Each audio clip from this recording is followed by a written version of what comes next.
మాయమైపోతున్న మామిడిపల్లి. మామిడిపల్లి అనగానే గుర్తుకొచ్చేది దేవాలయాలు, హిందూ సాంప్రదాయం.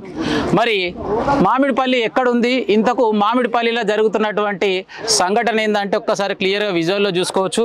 గతంలో చూసుకున్నట్టయితే మామిడిపల్లికి నాదర్గుల్ నుంచి కావచ్చు, మల్లాపూర్ నుంచి కావచ్చు, బాలాపూర్ నుంచి కావచ్చు వేలాది మంది యాదవ్ సోదరులు ఇక్కడికి మేకలు తీసుకొచ్చి ఈ అడవి ప్రాంతం అంతా కూడా ఇక్కడ మేకలు మేపుకునేవారు. మరి ఈరోజు ఏమైతుంది మామిడిపల్లిలో క్లియర్గా చూసినట్టయితే మరి జేసీపీలు, హిటాచీలు ఇవన్నీ కూడా ఈ గుట్టల్ని బద్దలు కొట్టేస్తున్నాయి. మరి కారణం ఏంది? ఈ అడవినంతా కూడా తీసేసి ఇక్కడ ఏం నిర్మిస్తారు? మరి మనతో పాటు ఇక్కడ ఘోరమైన సంఘటన జరుగుతుందని చెప్పేసి బీజేపీ పార్టీ ఆధ్వర్యంలో మరి చాలా మంది కూడా యువత కావచ్చు, భక్తులు కావచ్చు, రాజకీయ నాయకులు అందరూ కూడా మనతో పాటు ఉన్నారు. మరి మామిడిపల్లి గ్రామానికి చెందినటువంటి మరి నాయకులు మనతో పాటు ఉన్నారు. అన్న నమస్తేనే. నమస్తే. ఏం పేరు అన్న? నరేష్ యాదవ్ అన్న. ఏం చేస్తుంటావే? నేను బీజేపీ కంటెస్టెడ్ కార్పొరేటర్ అన్న. ఏమైందన్న మరి ఎందు గురించి మరి ఇక్కడికి ఇంత మందిని తీసుకొని రావాల్సినటువంటి అవసరం ఏముంది అన్న? ఇక్కడ ఏం జరిగిందంటే ఈ పూర్వం మా పెద్దవాళ్ళు ఏం చేశారంటే ఇక్కడ వ్యవసాయం చేసుకొని పంటలు పండించుకునే ప్రాంతం ఇదంతా.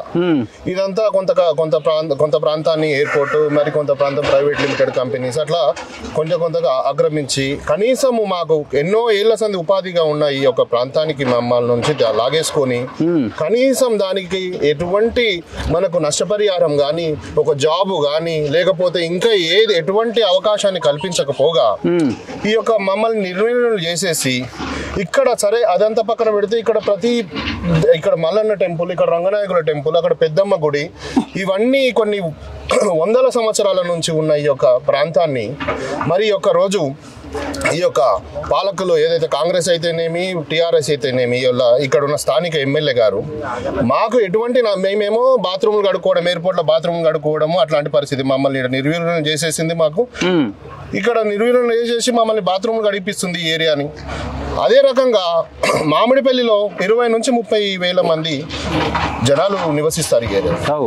ఇంత పెద్ద ఊర్లో మేము స్వతహాగా ఇక్కడే పుట్టి ఇక్కడే చచ్చేటువంటి మాకు స్కూల్ గ్రౌండ్ ఒక 2-3 ఎకరాల స్కూల్ గ్రౌండ్ లేదు. మా దగ్గర హై స్కూల్ ఉంది, దానికి స్కూల్ గ్రౌండ్ లేదు. కనీసం ఊరోళ్ళు ఆడుకోనికి ఒక ప్లే గ్రౌండ్ లేదు. సరే అమ్మ కర్మ గుడి వస్తే కరోనానో ఇంకేదో ఏదో రోగం వచ్చి వస్తే బొందబెట్టనికే జాగలేదు. మాకు బొందలగడ్డ లేదు, ఏది లేదు. అటువంటి ప్రాంతం ఇది. అట్లాంటి మాకు ఎటువంటి సౌకర్యాలు కానీ మా పొలాన్ని గుంజుకొని మేము ఇక్కడ స్థానికులమై ఉండి మా పొలాలను గుంజుకొని మాకు నష్టపరిహారము లేదు.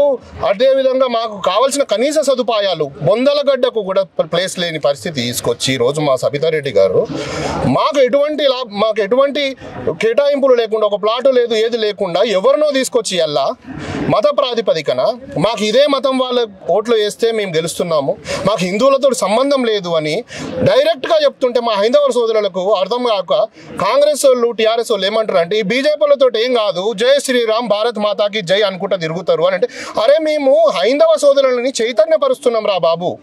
మీకు ఇంకా కూడా సిగ్గు శరాలు లేకుండా అదే పార్టీల్లో వాళ్ళ కొమ్ము కాసుకుంటూ ఇటువంటి చర్యలు చూసే తెలుసలే మీకు.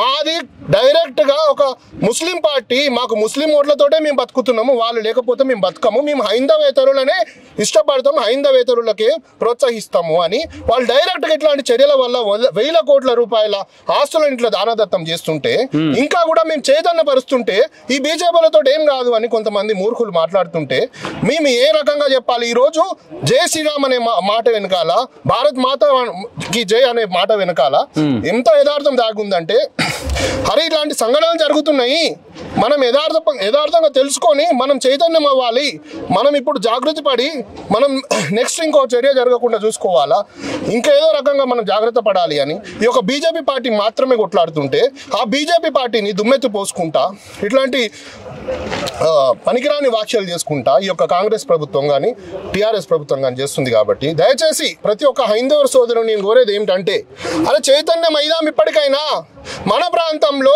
మన జాగాలో వచ్చి కనీసము బస్సు సౌకర్యం లేదు మా సబితారెడ్డి ఉన్న మా యొక్క విలేజ్కి. ఇది హైటెక్ సిటీ కంటే ఎక్కువ హంగులు దిద్దుతుంది మా ప్రాంతము.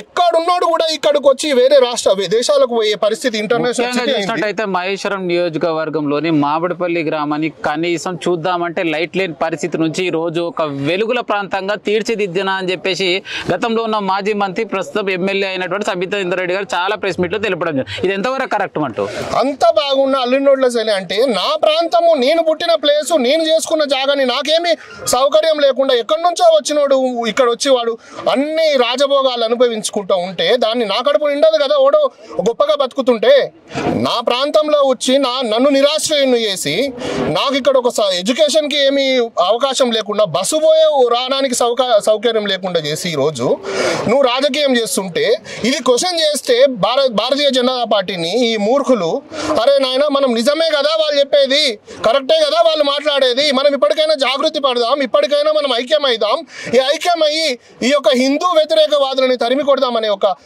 భావన లేకుండా మళ్ళీ మమ్మల్ని దూషించడం అనేది చాలా తప్పు అని నేను ప్రశ్నిస్తున్నాను. దయచేసి ఈ యొక్క విషయాన్ని ప్రతి ఒక్కరు గమనించాలి. హైందవ సోదరులు, మనం జాగృతి పడకపోతే రేపొద్దున మన తల్లికో మన చెల్లికో లేకపోతే మన కూతురుకో ఏదైనా దౌర్జన్యం జరిగితే మనం ఎవరము చూసుకోవాలన్నా కానీ మనం ఏం చెప్పుకోవాలన్నా కానీ ఏ దానికి పనికి రాకుండా పరిస్థితికి పోతాం. కాబట్టి దయచేసి నేను ప్రతి ఒక్క హైందవ సోదరుని కోరేది ఏంటంటే ఇటువంటి విషయాలని ప్రతి ఒక్కరూ, నేను చెప్పేది ఏంటంటే ఈ పార్టీ కాదు, ఈ లెక్క కాదు, అరే మనకు వ్యతిరేకం జరుగుతుంది ఫలానా స్థానికులకు ఎటువంటి ఆడ లేకుండా చేసేసి పక్కన ఎవరినో తీసుకొచ్చి ఇక్కడ నువ్వు రాజభోగాలు అనుభవించేసి అడవిగా ఉన్న ప్రాంతాన్ని మామిడిపల్లి చుట్టుముట్టు మంచి కంపెనీలు తీసుకొచ్చి మీ గ్రామం గురించి అభివృద్ధి చేయడానికి నిర్మాణాలు కొనసాగుతున్నాయి. ఎంతవరకు కరెక్ట్? నేను ఒక మాట చెప్తున్నా ఏంటంటే ఇప్పటికైనా మేము ఉన్న హిందూ రాజ్యం ఉన్నంత వరకు హిందూ ముస్లిం బాయ్ బావ్ అనే నినాదంతో ఉంటాం మేము.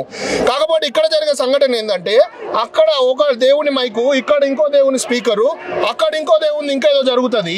మరి ఇక్కడ మదరాసాలు పెడితే ఇక్కడ వాళ్ళ ప్రార్థనలు జరుగుతాయి. ఇప్పుడు మీరు కొట్లాట పెట్టి మీరు రాజకీయ పబ్బం గడుపుకోవడానికి చూస్తున్నారా లేకపోతే హిందూ ముస్లిం బాయ్ బాయ్ చేయడానికి చూస్తున్నారా అనే విషయం మీరు గమనించాల్సిందిగా కోరుతున్నాను. కాంగ్రెస్ వాళ్ళకి కానీ టీఆర్ఎస్ వాళ్ళకి కానీ దయచేసి హైందవులకు అందరికీ మరొకసారి నమస్కరించి చెప్తుంది ఏంటంటే ఐక్యం అవుదాం, ఇట్లాంటి అతీత శక్తులని మనం తరిమి కొడదామని కోరుతున్నాం. భారత్ మాతాకి జై, జై శ్రీరామ్. సో ఫైనల్ గా ఇక్కడ నిర్మించే నిర్మాణంలో భాగంగా ఇంతకు నిర్మిస్తున్నటువంటి నిర్మాణం ఏంది, ఇంతకు నిర్మించాలా వద్దా?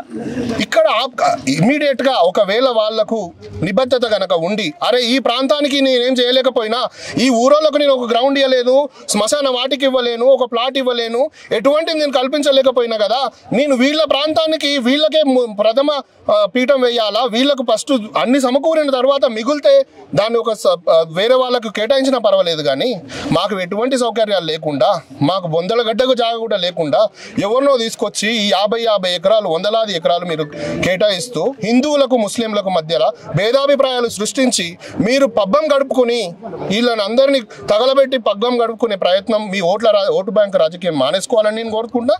ఖచ్చితంగా దీన్ని మనం అందరం గమనించాలా. హైందవ సోదరులకు అందరికీ విజ్ఞప్తి, ఇట్లాంటి చర్యలను మనం అడ్డుకోవాలంటే పార్టీలకు అతీతంగా వచ్చి మనం ఇది అడ్డుకోవాల్సిన బాధ్యత ఎంతైనా ఉంది. దయచేసి అందరికీ విన్నపిస్తున్నాను.